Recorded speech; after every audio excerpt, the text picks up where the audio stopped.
So students, welcome back to my channel, that is The Educator. Today we are going to start our General English Speaking part 54, in which we are going to discuss about behavior of pronouns, that how do we use some pronouns in our English language in different forms. So students, let's start our General English Speaking part 54. So students, let's start our General English Speaking part 54, in which we are going to discuss about behavior of pronouns and kinds of pronouns too. So let's see. Behavior of pronouns, as I told you, सर्वनाम के व्यवहार क्या होते हैं जब उन्हें हम वाक्य में प्रयोग करते हैं. So let's see. Pronouns replaces nouns or noun phrases. The word the pronoun replaces is called the antecedent. The pronoun that refers to this antecedent is called the referent. ठीक. Pronouns must agree with nouns in usage, gender and number. So basically what does it mean? Pronouns replaces nouns और noun phrases. तो सर्वनाम क्या करता है, वो replace करता है. रिप्लेस मतलब उस अपने स्थान को उसकी जगह, वो रिप्लेस करना मतलब अदला बदली करना, संज्ञाओं की जगह और नाउन फ्रेजेस की जगह, मतलब संज्ञा के जो वाक्यांश फ्रेजेस आते हैं तो उनको रिप्लेस करने के लिए हम प्रोनाउन यानी सर्वनाम का प्रयोग करते हैं. ठीक है. The word the pronoun replaces is called the antecedent. तो ऐसा शब्द जो सर्वनाम बेसिकली रिप्लेस करता है, उसको बदलता है, तो हम उसको क्या बोलते हैं, हम उसको एंटीसीडेंट बोलते हैं. मतलब ANTCDENT एंटीसीडेंट उसको हम बोलते हैं जब कोई शब्द जो सर्वनाम है जब बदलता है वाक्य में, तो उसको हम एंटीसीडेंट बोलते हैं. ठीक. The pronoun that refers to this antecedent is called the referent. तो जो सर्वनाम है जो बेसिकली रिफर करता है इस एंटीसीडेंट को, उसकी तरफ इंडिकेट करता है, चिन्ह उसकी तरफ इशारा करता है, तो उसको हम रिफरेंट बोलते हैं. REFERENT. ठीक है. The pronoun that refers to this antecedent, जो सर्वनाम जो बेसिकली इस एंटीसीडेंट की ओर इंडिकेट करता है, उसकी तरफ इशारा करता है या उसकी तरफ हम इंडिकेट करता है. ठीक है. तो हम उसको रिफरेंट बोलते हैं. ठीक है. Pronouns must agree with nouns in usage, gender and number. तो सर्वनाम को क्या करना होगा, बेसिकली एग्री करना होगा यानी सहमति देनी होगी नाउन्स यानी संज्ञाओं के साथ. इन यूसेज, इन यूसेज मतलब उनके प्रयोग के लिए कि वाक्य में वो कैसे प्रयोग किए जाएंगे. जेंडर मतलब स्त्रीलिंग पुल्लिंग से रिगार्डिंग जो है उसके रिगार्डिंग. एंड नंबर, नंबर मतलब संख्या, अंक, गिनती वगैरह में इसको हम देखेंगे. तो pronouns must agree with nouns, सर्वनाम को सदैव संज्ञाओं के साथ एग्री करना पड़ेगा. ठीक है. उसके साथ सहमति बनाकर रखनी पड़ेगी. इन टर्म्स ऑफ यूसेज, जब हम उसको वाक्य में प्रयोग करेंगे, या स्त्रीलिंग पुल्लिंग में हमें भेद देखना है तो वो हम जब देखेंगे तो उसका प्रयोग होगा. एंड नंबर, नंबर मतलब उसका अंक, गिनती जब हमें जानना हो. ठीक है. अब स्टूडेंट्स हम आगे बढ़ेंगे. अब हम थोड़ा जानने का प्रयास करेंगे प्रोनाउन, सब्जेक्ट, ऑब्जेक्ट और इनके फर्स्ट, सेकंड, थर्ड पर्सन कैसे ये प्रयोग में लाए जाते हैं वाक्यों में, उनसे क्या हमारा मीनिंग निकल के आता है. So let's see.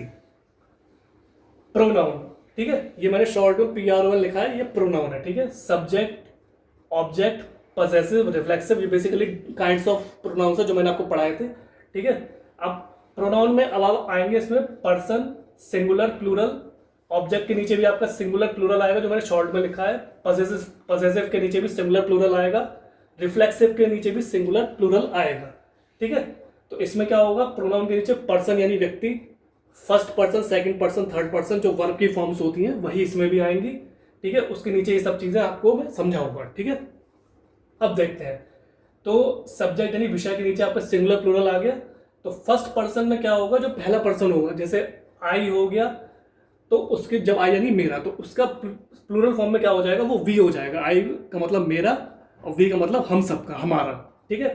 Similarly second form में जब हम दूसरी फॉर्म में जाएंगे तो जैसे यू हो गया, यू का मतलब होता है तुम. ठीक है. तो उसका सिंगुलर फॉर्म में यू यानी तुम होगा, तो प्लूरल फॉर्म में भी उसका यू यानी तुम ही रहेगा.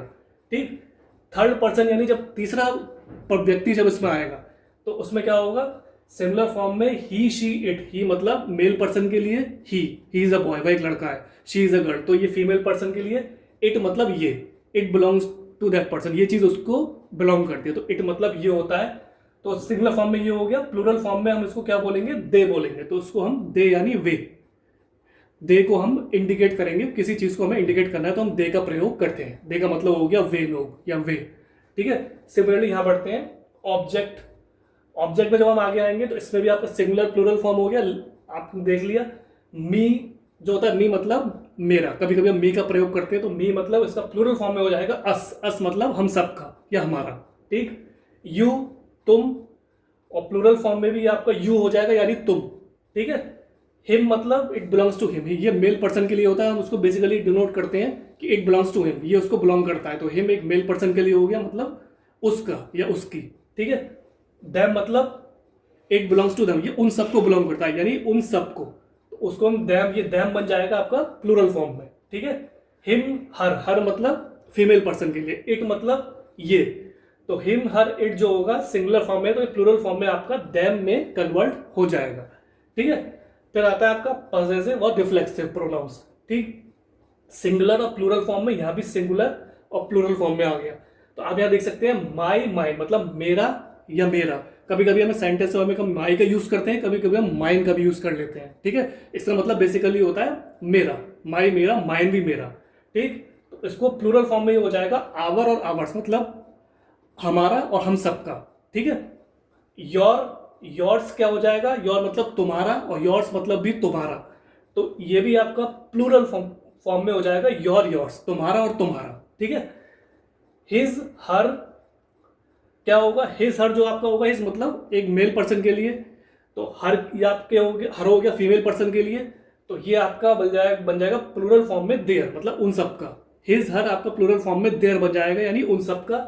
हर्स और इट्स, हर्स मतलब फीमेल पर्सन के लिए, मतलब इट बिलोंग्स टू हर्स, ये उसको बिलोंग करता है। इट्स, इट्स एन आइटम, ये एक आइटम है, ठीक है, ये एक वस्तु है, तो ये बेसिकली हर्स और इट्स आपका ये बदल जाएगा देयर्स में, मतलब इट बिलोंग्स टू देयर्स, ये उन सबको बिलोंग करता है, ठीक है। तो प्लूरल फॉर्म में ये हर्स इट्स देयर्स में चेंज हो जाएगा और हिज और हर देयर में चेंज हो जाएगा प्लूरल फॉर्म में पॉसेसिव प्रोनाउन में, ठीक है। रिफ्लेक्सिव प्रोनाउन में क्या होगा, जब आप सिंगुलर और प्लूरल फॉर्म में जाएंगे तो इसमें क्या आता है, माई सेल्फ जो होगा यानी माई सेल्फ यानी मेरा, it belongs to myself, तो मेरा का हो जाएगा आवर और आवर सेल्फ हम सबका, ठीक है। तो ये सिंगुलर फॉर्म में, प्लूरल फॉर्म में हो जाएगा आवर सेल्फ मतलब हम सबका। सिमिलरली योर सेल्फ मतलब तुम्हारा, दूसरे के लिए हो गया तुम्हारा, योर सेल्फ यानी तुम्हारा, तो ये हो जाएगा योर सेल्फ, तो ये इसका जब लिंग बदलेगा तो ये हो जाएगा योर सेल्फ मतलब ये तुम सबका, योर सेल्फ मतलब तुम सबका, ठीक। हिम सेल्फ यानी उसका, ये एक मेल पर्सन के लिए मतलब इट बिलोंग्स टू हिमसेल्फ, ये उसको बिलोंग करता है, तो ये हो जाएगा हिमसेल्फ का हो जाएगा आपका देम सेल्फ, मतलब बहुत सारे लोग हैं तो उनको हम बोलेंगे it belongs to themself, उन सबको बिलोंग करता है, ठीक है। तो देम सेल्फ से बहुत सारे लोग हो गए जो कि आपका प्लूरल फॉर्म हो गया। हिमसेल्फ में एक सिंगल मेल पर्सन के लिए यूज हो गया, ठीक है। हरसेल्फ और इटसेल्फ, हरसेल्फ फीमेल पर्सन के लिए है, उसका इटसेल्फ मतलब इट बिलोंग्स टू इटसेल्फ, स्वयं, इटसेल्फ मतलब स्वयं को खुद का करना, तो आपका हिमसेल्फ, हरसेल्फ और इटसेल्फ ये बेसिकली कन्वर्ट हो जाएंगे प्लूरल फॉर्म में देमसेल्फ में, ठीक है। देमसेल्फ मतलब उन सब का, ठीक है। तो ये आशा करता हूँ थोड़ा सा समझ में आया होगा आपके, और इस समझने का प्रयास करना, तो ये चीजें हम वाक्यों में प्रयोग करते हैं, ठीक है। Now we will move forward. A pronoun must agree with its antecedent in number and gender. Singular pronoun, the girl, she, her, hers, herself, one और oneself, ठीक है। तो अभी क्या है कि a pronoun must agree with its antecedent in number and gender. तो एक सर्वनाम जो है, जो प्रोनाउन है, उसको बेसिकली एग्री करना पड़ेगा, सहमति देनी पड़ेगी विद इट्स एंटीसीडेंट, जो उसका एंटीसीडेंट होगा उसके साथ उसको सहमति देनी पड़ेगी इन नंबर, अगर वो नंबर में है, उस कितने भी गिनती में है, कितने भी वो अंक में है, तो उसके हिसाब से उसको प्रोनाउन को एग्री करना पड़ेगा, सहमति देनी पड़ेगी। एंड जेंडर, और जेंडर के हिसाब से भी, जैसे कि स्त्रीलिंग है या पुल्लिंग है, तो उसके हिसाब से सर्वनाम को सहमति देनी पड़ेगी, ठीक है। Pronoun must agree with its antecedent, तो सर्वनाम यानी प्रोनाउन को सदैव सहमति देनी पड़ेगी उस एंटीसीडेंट को, चाहे वो अंकों में हो या वो स्त्रीलिंग पुल्लिंग रिगार्डिंग उससे हो, तो इसके लिए सर्वनाम को सदैव सहमति देनी होगी इन दोनों चीजों को, जब वाक्य में उसको हम प्रयोग करेंगे, ठीक है। सिंगुलर प्रोनाउन, ठीक है, सिंगुलर यानी एक वचनीय सर्वनाम, तो इसमें अब आप देख सकते हैं। अब इसका एग्जाम्पल है द गर्ल, लड़की के लिए हम कैसे संबोधित करेंगे सर्वनाम को, ठीक है। She, her, hers, herself, one, oneself, तो शी मतलब फीमेल पर्सन के लिए हम शी का तो प्रयोग करते हैं, she is a girl, she is doing her work, तो प्रोनाउन में हम शी का प्रयोग करते ही करते हैं फीमेल पर्सन के लिए, ठीक है। तो शी मतलब फीमेल पर्सन के लिए हो गया, हर मतलब ये उसके लिए बिलोंग करता है, हर भी आपका फीमेल पर्सन के लिए हो गया, ठीक है। इट इज़ हर आइटम, ये उसका आइटम है, या इट इज़ हर बुक, ये उसकी किताब है। तो हर हम उसके लिए प्रयोग करते हैं। हर्स मतलब कि कोई चीज़ उसको बिलोंग करती है, इट बिलोंग्स टू हर्स, ये उसको बिलोंग करती है। तो हर्स बेसिकली आपका फीमेल पर्सन को ही इंडिकेट करता है, ठीक है।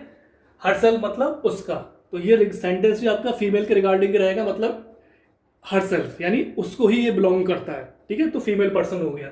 वन मतलब इट बिलोंग्स टू वन, तो ये भी फीमेल पर्सन को इंडिकेट कर रहा है, क्योंकि एक लड़की है तो उसको हम वन से इंडिकेट कर सकते हैं। वन एक गिनती हो गई, तो एक लड़की है तो हम उसको एक वन के हिसाब से उसको डिनोट करेंगे, इंडिकेट करेंगे।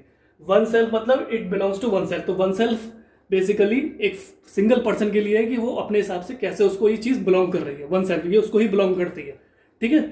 तो सिंगुलर प्रोनाउन में एक वचनीय सर्वनाम में यही होता है द गर्ल। तो गर्ल यानी लड़की के लिए हम कैसे प्रयोग में लाते हैं, तो उसके लिए मैंने बताया शी, हर, हर्स, तो हम बेसिकली हमेशा प्रयोग करेंगे ही फीमेल पर्सन के लिए, ठीक है। हर सेल्फ फीमेल पर्सन के लिए होगा, जो मैंने आपको बताया कि it belongs to herself, ये उसको ही बिलोंग करता है, तो ये भी फीमेल पर्सन के लिए हो गया, ठीक है। वन मतलब एक गिनती हो गई, एक अंक हो गया, तो एक लड़की है तो उसको हम वन से इंडिकेट करेंगे। कोई भी वाक्य हम प्रयोग करें तो हम वन उसका प्रयोग करेंगे अगर वह एक लड़की है, या एक फीमेल पर्सन है, या एक लेडी है, कोई भी है, ठीक है। वन सेल्फ मतलब it belongs to that single lady या सिंगल गर्ल, तो ये भी आपका वन सेल्फ हो गया जो एक फीमेल पर्सन को इंडिकेट करता है, ठीक है students. So students, this was the general English speaking part 54, in which I tried to explain you about behavior of pronouns with definitions and some different forms of pronouns like subject, object, possessive, reflexive, and how do we use them in our English language when we try to speak fluent English with another person, when we use some pronouns in that English sentence. So students, kindly try to read it, understand it, and try to figure it out that how we use them in our English language. Ultimately what will happen, your confidence will boost up, your personality will grow, and ultimately you will become a perfect and fluent English speaker in front of another person. So students, thanks for your valuable and precious time. Have a nice day.